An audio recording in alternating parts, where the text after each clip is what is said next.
Number 9. Eastside Cannery stands as the first Las Vegas casino to vanish entirely in the new era of decline.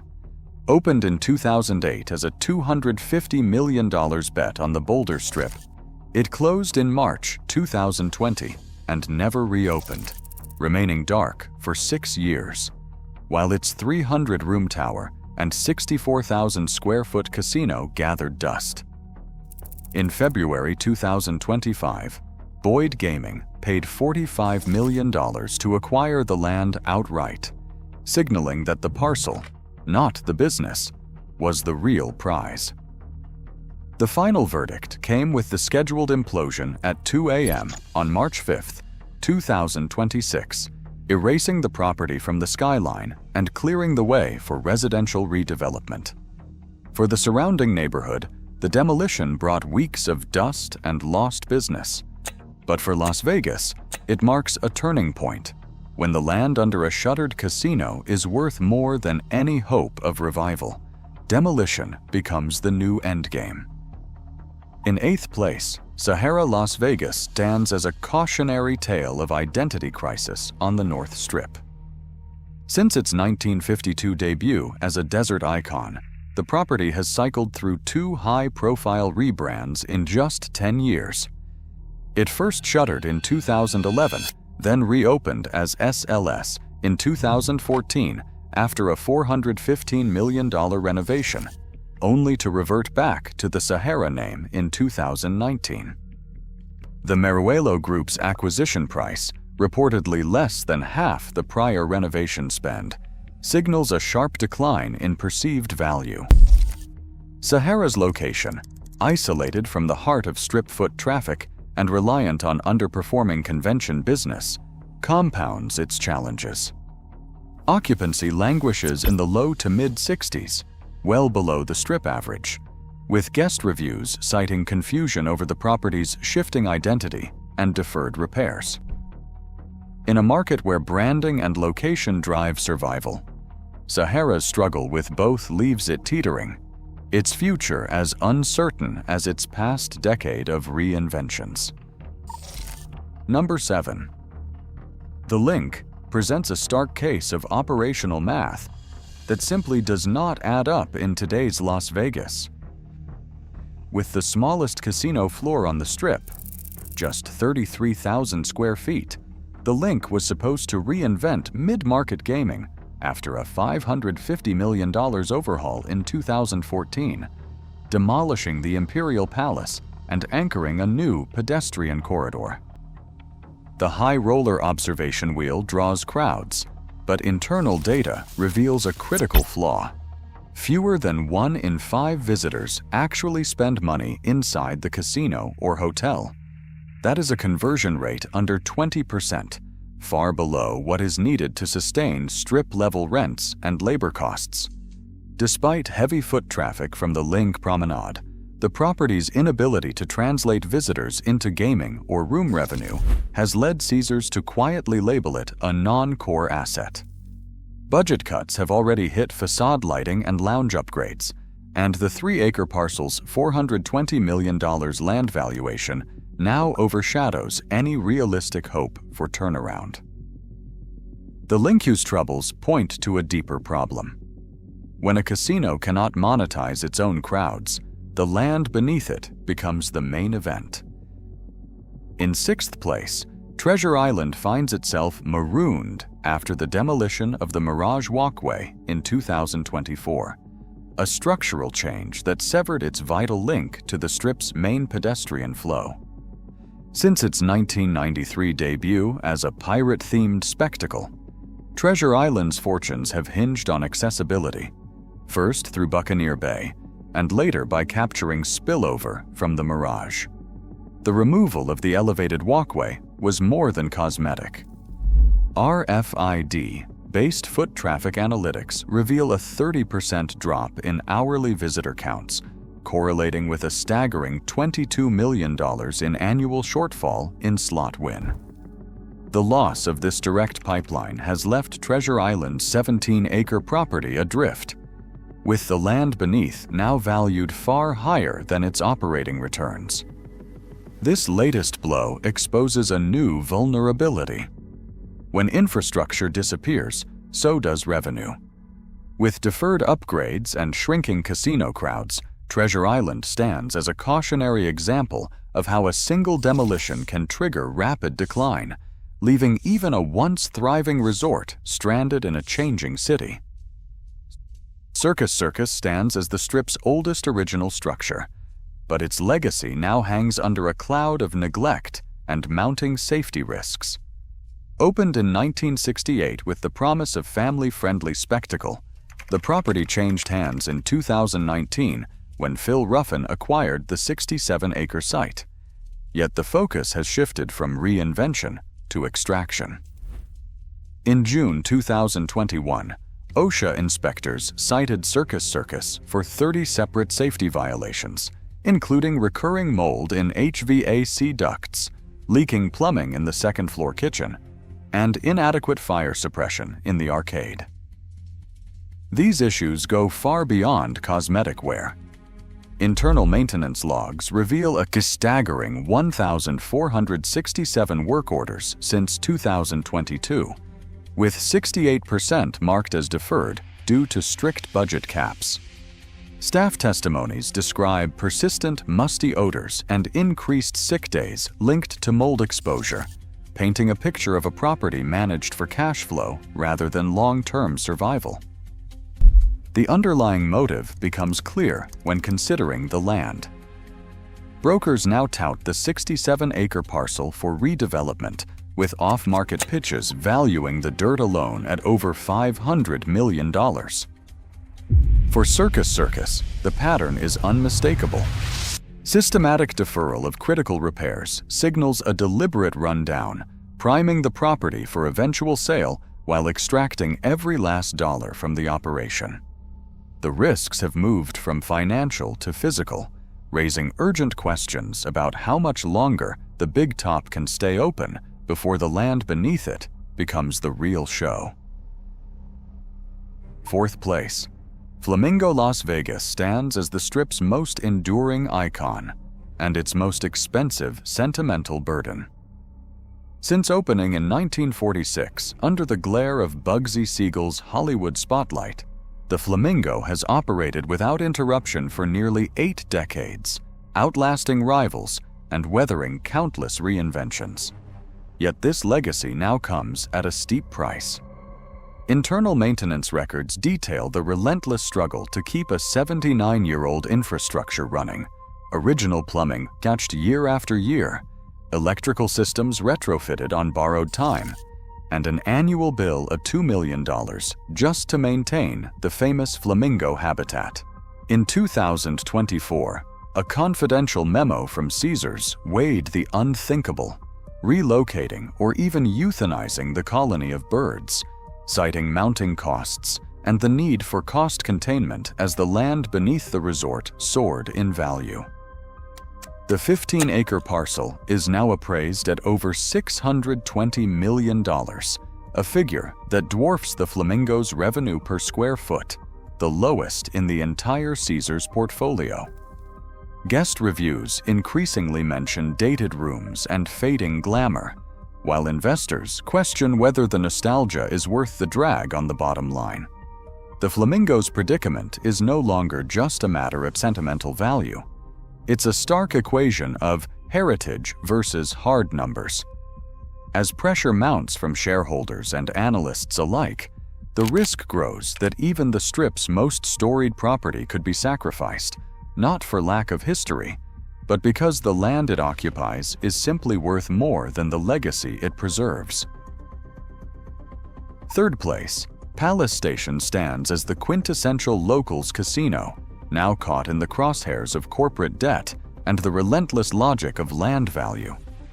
Born in 1976 as the Bingo Palace, this off-strip property grew into a 1,000-room anchor for working-class gamblers and poker regulars, building a fiercely loyal clientele far from the neon glare of Las Vegas Boulevard. But the Station Casino's empire, which once prided itself on serving locals, now faces a harsh, new reality. In 2007, A $5.3 billion leveraged buyout loaded the company with unsustainable debt. And by 2009, bankruptcy filings revealed just how exposed Palace Station and its sister properties had become. The scars of that collapse are still visible.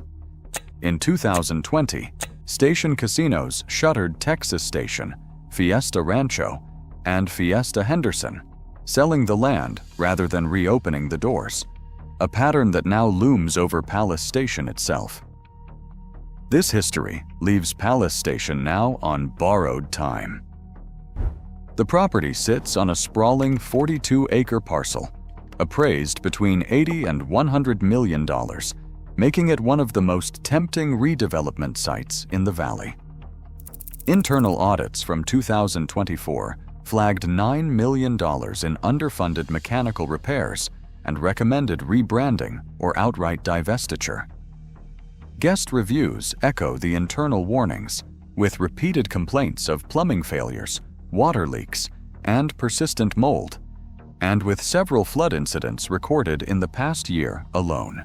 These are not isolated events, but signs of a deferred maintenance playbook, cutting repair budgets to preserve cash while the company weighs its next move. Station Casino's debt load remains near $3 billion, and analysts point to Palace Station as a likely candidate for sale or closure by 2026, especially as the land beneath it continues to outpace the value of the business above. The trajectory is unmistakable. What began as a locals' refuge now finds itself at the mercy of corporate leverage and speculative land math. As the Strip's mega projects wobble, Palace Station's fate signals that the logic of demolition and redevelopment is no longer limited to the boulevard. It is coming for the landmarks of Las Vegas's neighborhoods as well. In second place, Resorts World Las Vegas stands as the Strip's newest mega resort, already buckling under the weight of debt and regulatory scrutiny. It opened on June 28, 2021, as a $4.3 billion gamble on the North Strip's comeback, meant to signal a new era of high-end gaming and luxury hospitality. But just 5 years in, the property faces a convergence of financial and reputational challenges that threaten to derail that promise. Internal filings reveal that interest payments now consume nearly 28% of operating cash flow, a burden that leaves little room for reinvestment or weathering downturns. The North Strip location, once touted as a growth corridor, has instead delivered thin foot traffic, especially after Fontainebleau's December 2023 opening siphoned off convention business and high-end guests. Trouble deepened in 2025 when Resorts World became entangled in a wave of anti-money laundering investigations, culminating in a Nevada Gaming Control Board fine for failures to monitor cross-property alerts. While the $3 million penalty was smaller than those levied on older Strip operators, the regulatory drag proved costly. Compliance overhauls forced budget cuts in other areas, and high roller patrons began to question the property's integrity, with private interviews citing a 5% decline in big player spend by the end of the year. Analyst notes from late 2025 paint a sobering picture. Revenue slipped to $175 million in the third quarter, with EBITDA turning negative, an outcome that would have been unthinkable for a flagship property just a year earlier. Genting Group's construction debt, originally justified by projections of rapid Strip recovery, now hangs over the operation as a persistent drag, with Fitch Ratings warning that any further downturn in tourism could push Resorts World into restructuring territory. Unlike the aging icons elsewhere on the list, Resorts World's troubles are not rooted in nostalgia or deferred maintenance. They are the product of over-leveraged ambition colliding with a softening market and relentless regulatory pressure. The result is a property that, despite its gleaming towers and state-of-the-art amenities, finds itself isolated and underperforming, a cautionary tale that even the newest assets can teeter when the fundamentals shift. With the land beneath now appraised at over $1.6 billion, the question is no longer whether Resorts World can lead a North Strip renaissance, but whether its owners will cut losses, restructure, or sell before the next shock arrives. Before we reveal number 1, hit subscribe if you love these inside looks at Vegas. You don't want to miss what's coming next. And finally, in first place, Caesars Entertainment stands as the ultimate bellwether for distress on the Las Vegas Strip. The numbers leave little room for optimism. After years of relentless growth, Caesars swung to a staggering $502 million net loss in 2025, a reversal that sent shockwaves through the city's financial core. Las Vegas revenue for the company dropped to $4.05 billion, a 4.7% year-over-year decline, even as gaming across Nevada remained flat. The pain is not isolated to one marquee property. This is a portfolio-wide crisis, with occupancy at Caesars Strip hotels languishing at 66.7%, and revenue per available room plunging by nearly 29%. In a city built on high roller confidence, the new tax regime that took effect January 1, 2026 has delivered a body blow. The so-called One Big Beautiful Bill slashed the deductibility of gambling losses from 100% to 90%, instantly raising tax bills for the very players Caesars depends on to fill its premium suites and private gaming salons. The fallout is visible in every corner of the portion. SEC filings and Nevada Gaming Control Board reports detail not only the profit erosion, but a cascade of regulatory headaches.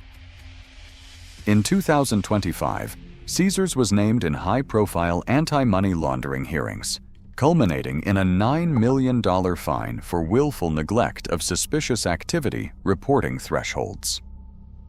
The compliance overhaul that followed forced deep cuts in other areas, triggering a new round of deferred maintenance and cost containment across the entire portfolio.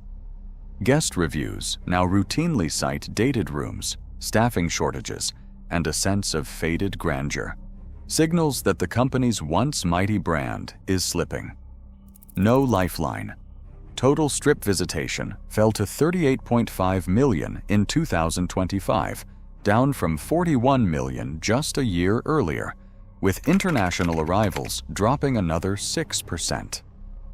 Caesars' share of this shrinking pie is eroding, and the company's own internal documents now refer to several properties as non-core, a quiet admission that the land beneath is worth more than the business above. The stakes here are existential. Unlike smaller operators, Caesars cannot simply sell off one or two underperforming assets to right the ship. Its troubles cascade through every property it owns, from the Flamingo and Linq to the heart of Caesars Palace itself. When a giant bleeds, it does not just signal weakness at the top, it destabilizes the entire ecosystem. Analysts point to the company's $4.05 billion in Las Vegas revenue as both a measure of scale and a vulnerability. Every percentage point lost translates to tens of millions in evaporated cash flow, with little room left to maneuver. The regulatory drag from anti-money laundering fines, combined with the tax hit to high rollers and the relentless pressure of deferred upgrades, has created a self-reinforcing spiral of decline. In a market where land valuations continue to rise, the logic of demolition and redevelopment is not just a threat to aging icons, it now haunts the Strip's biggest players. Caesars' predicament is no longer a cautionary tale. It is the warning for an entire industry, marking the point where nostalgia becomes a liability and land becomes the only asset that truly matters. Across all 9 troubled casinos, a stark pattern emerges. Years of deferred maintenance, falling guest scores, and shrinking revenue have turned once iconic properties into corporate afterthoughts. Mass market giants are now squeezed by luxury leaders and agile locals, exposing a city where nostalgia is no longer an asset. Only the land beneath remains truly valuable. In today's Las Vegas, survival isn't about legacy, it's about what you can build or sell next.